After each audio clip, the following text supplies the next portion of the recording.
নমস্কার, আশা করি সবাই খুব ভালো আছো। নতুন একটা ভিডিওতে সবাইকে স্বাগত। আজ আমরা ক্লাউডস গল্পের বাকি অংশটুকু পড়ে নেব। চলো শুরু করা যাক। And let them fall on his head and face. বৃষ্টির ফোঁটা তার মাথায় ও মুখে এসে পড়েছিল। He rest his eyes. সে আকাশের দিকে চোখ তুলে তাকালো। রেস্ট মানে তাকালো, উপরের দিকে চোখ তুলে তাকালো। অ্যান্ড স ইট ক্লিয়ার, এবং দেখলো সেটি পরিষ্কার। Without even a উইভস of cloud. মেঘের এতটুকুও ছিটে ফোঁটা মাত্র নেই। উইভস মানে এতটুকুও ছিটে ফোঁটা। He had walked so far in the dust and San.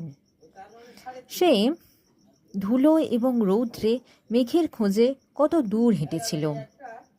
In search of the clouds and in his absence, কিন্তু তারই অনুপস্থিতিতে দে হ্যাড কাম, তারা এসেছিল।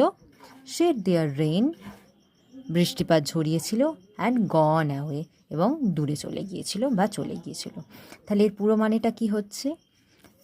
হি had walked so far in the dust and sun in search of the clouds, and in his absence they had come, shed their rain and gone away. মানে সে ধুলো এবং রৌদ্রে মেঘেদের খোঁজে কতদূর হেঁটেছিল, এবং তারই অনুপস্থিতিতে তারা এসেছিল, তারা বৃষ্টি ঝরিয়ে চলে গেছে।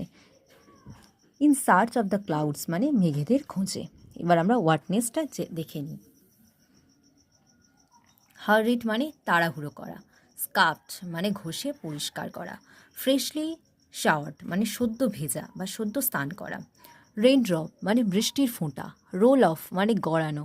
রেস্ট মানে তুলেছিল। উইপস মানে এক টুকরো। ইন অ্যাবসেন্স মানে অনুপস্থিতিতে। শেড মানে ঝরানো। বিনিথ মানে নিচে। আর গন অ্যাওয়ে মানে চলে গেছে।